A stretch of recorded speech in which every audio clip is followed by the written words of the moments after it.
오늘 우리에게 주시는 하나님의 말씀은 고린도전서 13장 4절부터 8절까지의 말씀입니다.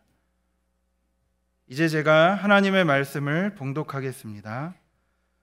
사랑은 오래 참고, 사랑은 온유하며, 시기하지 아니하며, 사랑은 자랑하지 아니하며, 교만하지 아니하며, 무례히 행하지 아니하며, 자기의 유익을 구하지 아니하며, 성내지 아니하며, 악한 것을 생각하지 아니하며, 불의를 기뻐하지 아니하며, 진리와 함께 기뻐하고, 모든 것을 참으며, 모든 것을 믿으며, 모든 것을 바라며, 모든 것을 견디느니라. 사랑은 언제까지나 떨어지지 아니하되 예언도 패하고 방언도 그치고 지식도 패하리라. 아멘. 헨리 나우엔의 저서 열린 손으로라는 책에 등장하는 이야기입니다.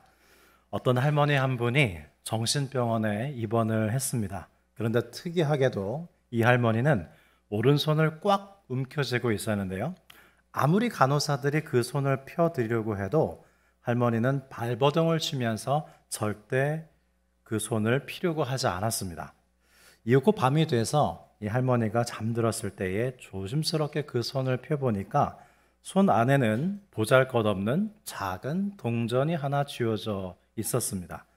그것을 본 헨리 나우엔은 우리도 이 할머니처럼 아무것도 아닌 것을 움켜쥐려고 발버둥 치고 있는 것은 아닌가?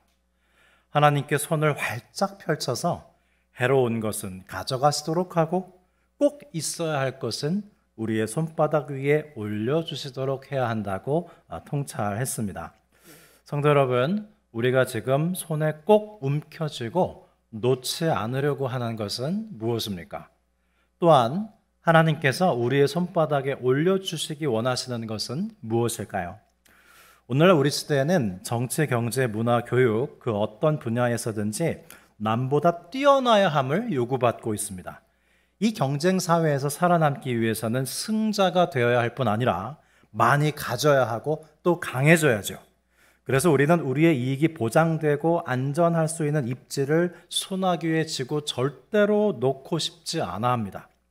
사도 바울에게 오늘 본문 고린도전서 13장의 사랑장 설교를 듣는 고린도 교회 성도들도 서로 자신의 특권의식을 쥐고 놓고 싶어 하지 않았습니다.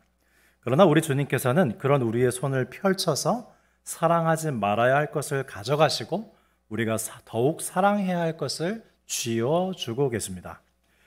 요한복음서의 전체 전개를 살펴보면 예수님께서는 처음에 나를 따르라 하시고요. 그 다음에 나를 믿으라 하신 다음 더 나아가서 나를 사랑하라 하십니다. 그런 다음 마지막에 뭐라고 하시는지 아십니까? 서로 사랑하라로 마치세요.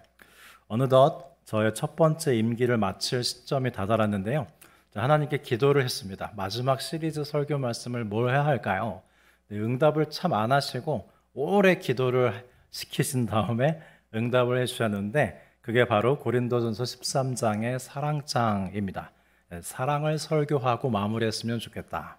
그래서 우리 정의 성도님들에게도 주님과 같은 말씀을 드리고 싶습니다. 성도 여러분, 지금까지 주님을 잘 따라오셨고요. 주님을 잘 믿으셨고 주님을 잘 사랑해 오셨습니다. 그런데 마지막으로 하셔야 될 게 있는데요. 그것은 서로 사랑하는 것입니다. 주님 안에서 더욱 서로 사랑하시기를 날마다 기도드리겠습니다. 그러면 사랑이란 첫 번째 무엇이라고 했습니까? 우리가 지난 주일에 나눈 바와 같이 사랑은 오래 참습니다 그랬죠. 영어로 말하면 long suffering입니다. 즉 사랑은 오래 고통하는 거예요. 105세 철학자인 김영석 교수님은 20년간 자신의 아내의 병 간호를 했는데요. 그는 그의 100년 인생을 이렇게 요약합니다. 사랑해서 고생한 것이 행복이었다. 여러분, 사랑하면 상대방을 위해서 고생하게 돼요. 그런데 하나님께서는 그 사랑해서 고생한 것을 행복이 되게 하십니다. 고린도전서 13장 사랑장은 독립된 서정시가 아니라 고린도 교회를 배경으로 하는데요. 그러니까 본문에서 사랑의 대상은 불특정 다수로 확장되기 전에 1차적으로는 고린도 교회 교인들입니다. 고린도전서를 읽어보면 고린도 교회 성도들은 서로 사랑으로 오래 참아야 할 만큼 고통스럽고 고생이 되는 상황을 겪었음을 알 수 있습니다. 그래서 고린도전서 13장의 사랑의 처음 특징인 오래 참음은 교회 공동체 안에서 나로 하여금 참기 어려운 행동을 한 상대에게 화를 내거나 미워하거나 복수하지 않으며 오래 참는 사랑을 의미합니다. 그러면 교회 공동체에서 나에게 적대적인 사람들을 오래 참아주면 어떻게 된다 그랬습니까? 첫째, 관계가 무마돼요. 즉 관계가 어루어만져져요. 악화되지 않습니다. 두 번째, 보복과 보복이 반복되는 연쇄 사슬이 끊어지면서 언젠가 평화가 도래하죠. 결국 오래 참음으로 영혼 구원을 얻게 됩니다. 그러면 고린도전서 13장에서 그 다음 사랑은 또 어떤 특징을 지니고 있다고 말씀합니까? 오늘 본문에 사랑은 온유하며 그랬어요. 그러면 온유함이란 무엇일까요? 온유함은 헬라어로 프라우스라고 하는데요. 기운이 넘쳐서 힘을 주체할 수 없는 야생마가 잘 길들여지고 훈련이 되면 프라우스라고 불렀다고 합니다. 따라서 온유함이란 절대로 연약함이 아니고요. 강한데 부드럽고 힘이 있지만 유연한 것이 바로 온유함입니다. 또한 이 온유를 의미하는 프라우스를 형용사로 표현하면 프라우테스가 되는데요. 이것은 배움의 자세를 뜻합니다. 저는 청소년 시절에 부모님을 따라서 집 근처에 있었던 산에 자주 등산을 다니곤 했는데요. 어린 시절에 그 젊은 혈기에 천천히 걸으면서 산의 경치를 즐기진 않고 그냥 뛰어다녔습니다. 뛰어다녔기 때문에 가끔 나무나 돌뿌리에 걸려서 넘어지기도 했는데요. 그런데요, 산 중턱에 있는 약수터에서 약숫물을 길어서 등에 지고 나서는 문득 깨달은 게 있습니다. 약숫물을 짊어지고서는 제가 넘어지질 않더라고요. 왜 그런가 했더니 약수통의 물의 무게가 저를 지그시 눌러줬기 때문에 뛸 수 없었고 따라서 넘어지지도 않았고 천천히 걷게 되면서 그제서야 산의 경관이 눈에 들어오기 시작했습니다. 바로 그때 마태복음 11장 28절 말씀이 떠올랐는데요. 수고하고 무거운 짐진 자들아 다 내게로 오라. 내가 너희를 쉬게 하리라. 나는 마음이 온유하고 겸손하니 나의 멍에를 메고 내게 배우라. 그리하면 너희 마음이 쉼을 얻으리니 이는 내 멍에는 쉽고 내 짐은 가벼우니라는 말씀이었어요. 즉 예수님의 가르침이라는 멍에를 메면 우리 안에 조절되지 않은 에너지들이 지그시 눌려져서 주님의 온유함을 배우게 된다는 말씀입니다. 즉 온유함이란 배우는 마음, 듣는 마음을 뜻하는데요. 나 자신의 연약함과 무지함을 알기 때문에 다른 사람의 충고도 기꺼이 받아들일 줄 아는 마음 자세가 바로 온유함입니다. 반면 교만한 사람은 도무지 들으려고 하지도 않고 배우려고 하지 않죠. 그러한 모습은 온유한 모습이 아닙니다. 그러나 이 온유함은 단순히 그저 좋은 게 좋다고 하는 줏대 없음을 뜻하지 않습니다. 온유함이란 자기 자신에 대해서 그리고 타인에 대해서 철저히 하나님 중심적인 마음이에요. 그래서 여러분 순교자들은요, 단순히 힘이 없어서 순교한 것이 아니라 자기 생명보다 신앙을 더 중요하게 여기는 하나님 중심적 사람들이었기 때문에 순교할 수 있었던 것입니다. 그러면 온유함의 결과는 무엇일까요? 시편 27편 11절입니다. 그러나 온유한 자들은 땅을 차지하며 풍성한 화평으로 즐거워하리로다 그랬는데요. 이 말씀은 산상수훈의 팔복 말씀과도 일치합니다. 마태복음 5장 5절입니다. 온유한 자는 복이 있나니 그들이 땅을 기업으로 받을 것이요 그랬어요. 신구약을 막론하고 성경은 온유한 자가 땅을 차지한다고 말씀하고 있습니다. 그러면 온유함으로 땅을 차지한다는 것은 무슨 뜻일까요? 서울 시내에 있는 어느 교회 청년들이 서울역에서 노숙자 사역을 하며 직접 겪었던 일입니다. 청년들은 모든 노숙자들에게 아버님이라고 부르는데요. 그러니까 아버님 안녕하세요. 뭐 필요한 거 없으십니까? 제가 도와드리겠습니다. 이렇게 접근하면서 노숙자들에게 식사를 제공하기도 하고 그들의 하소연을 들어드리기도 했는데 어느 날 한 노숙자가 다가오더니 한 청년의 뺨을 다짜고짜 때리더랍니다. 이 청년은 처음엔 방어를 하다가 그 다음에는 그냥 묵묵히 그 노숙자가 때리는 매를 고스란히 맞았습니다. 왜냐하면 이 노숙자가 너희 예수쟁이들은 말이야 먹을 것 좀 주었다고 설교는 하고 누굴 거지로 하라? 이렇게 한 말이 가슴에 맺혔기 때문이었습니다.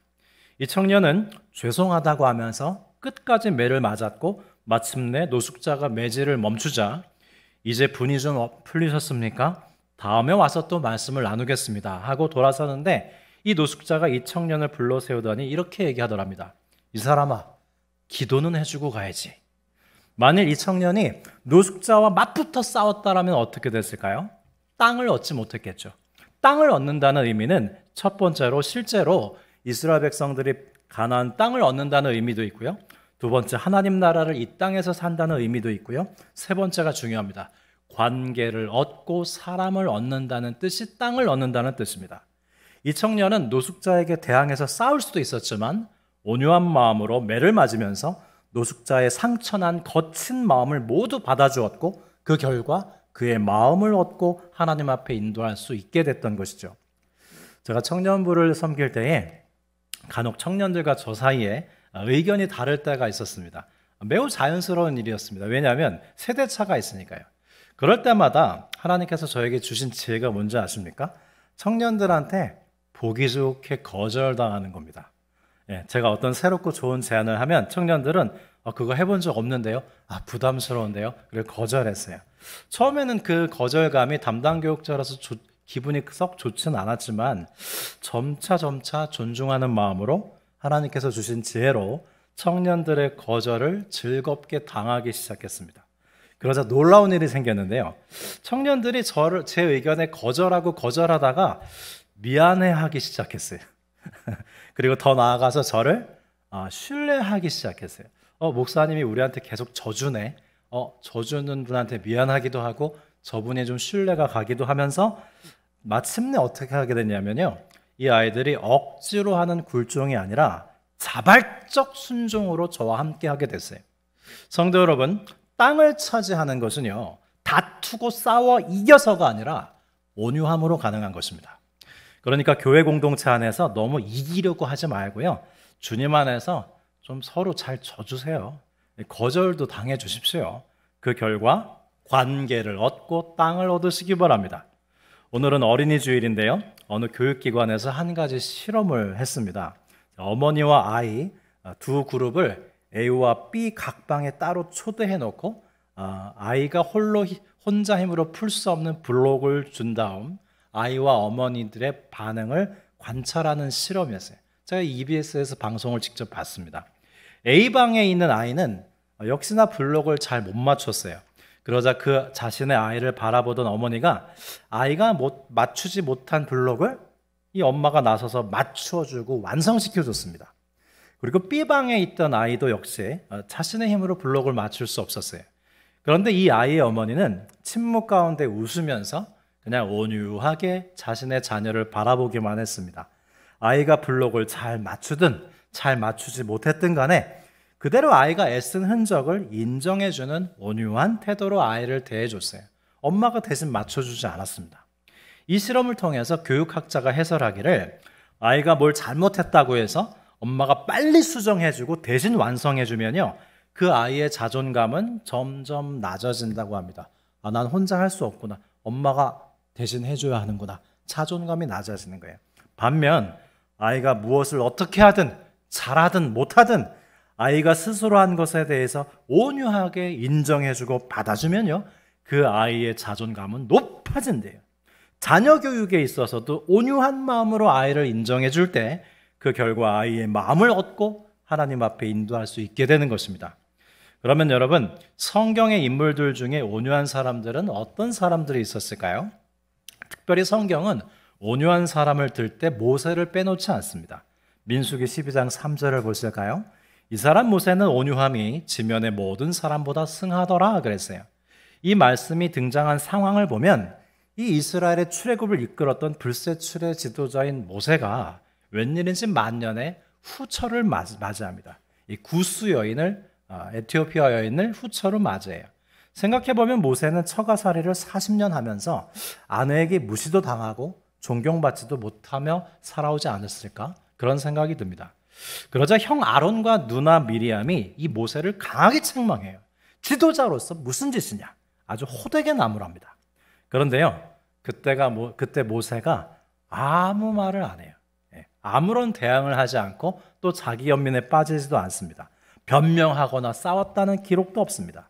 이렇게 자기 자신의 모습을 그대로 받아들이는 것, 나 자신에 대해 끝장난 것, 다른 사람들이 자신에 대해 올바른 평가를 내리는 것을 받아들이는 것이 바로 온유함입니다. 그런데 여러분, 하나님이 누구 편을 들어주시는지 아십니까? 모세의 팔을 들어주세요.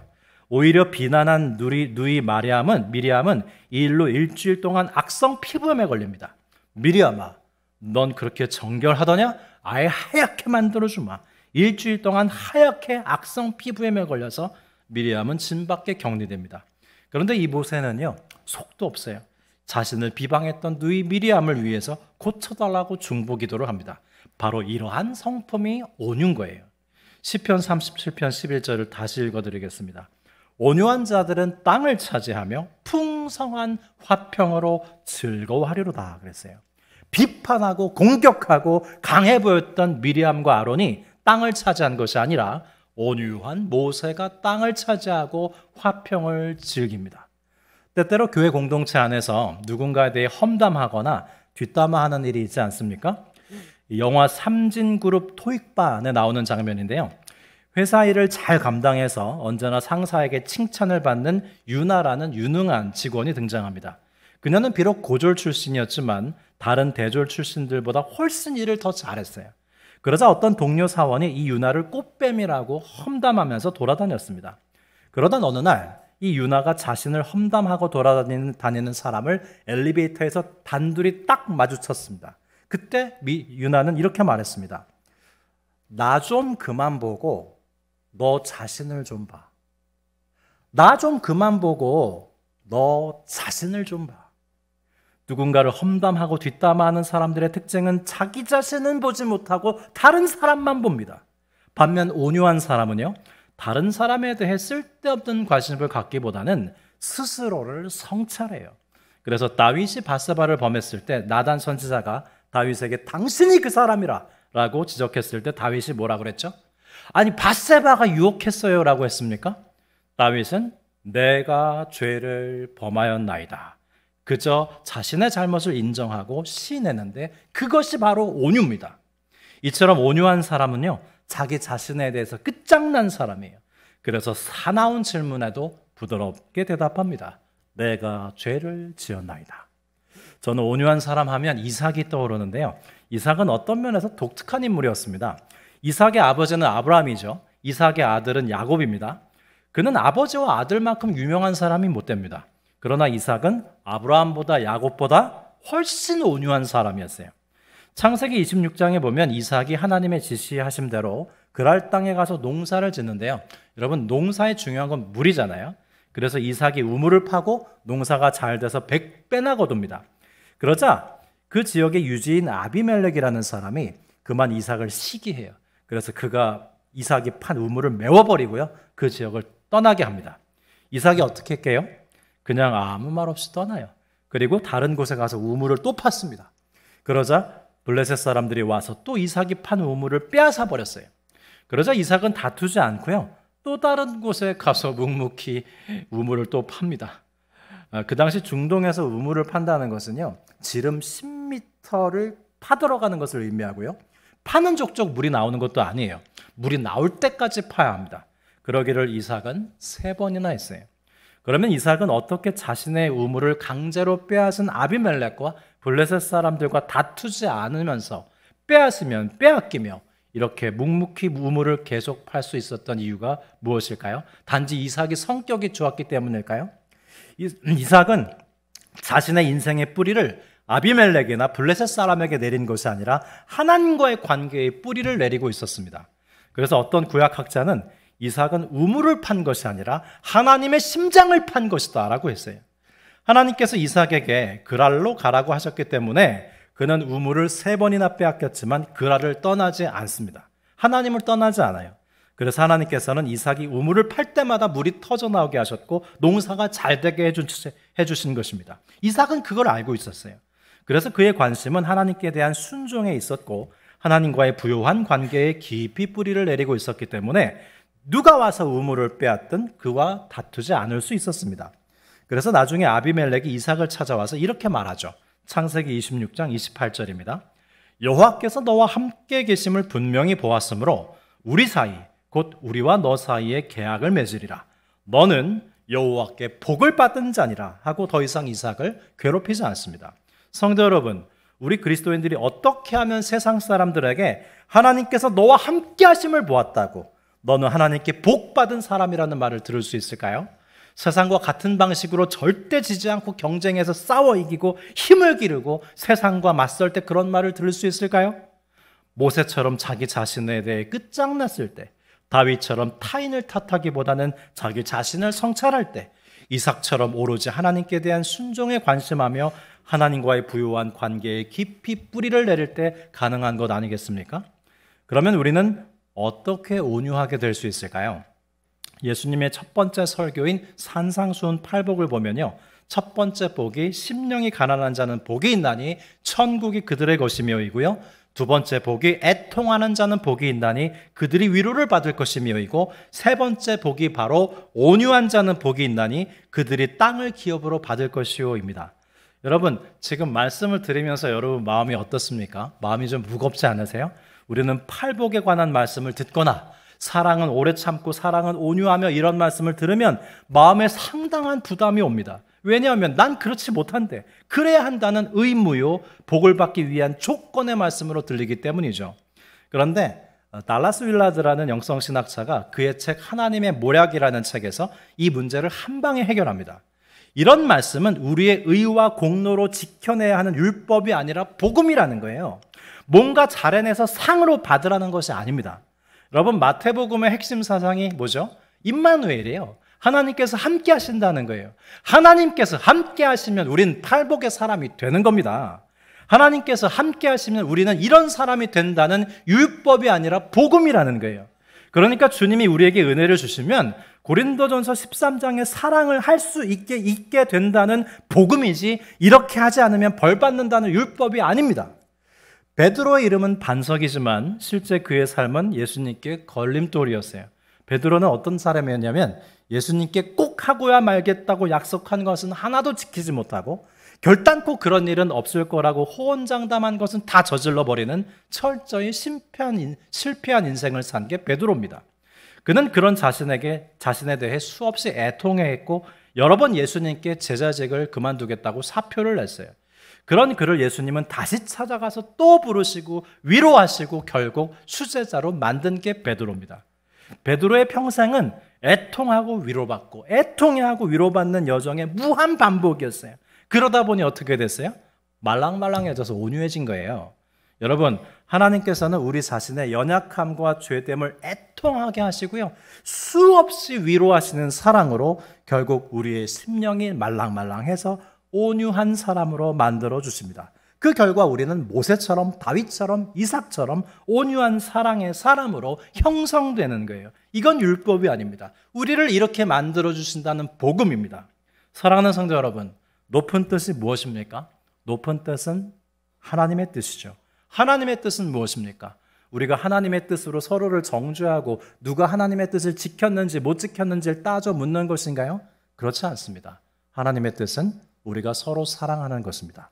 높은 뜻을 품고 살아간다는 것은 주 예수님께서 우리를 대하셨던 것처럼 동료 그리스도인들을 온유하게 대하며 사랑하는 것입니다. 사랑은 온유합니다. 기도드리겠습니다.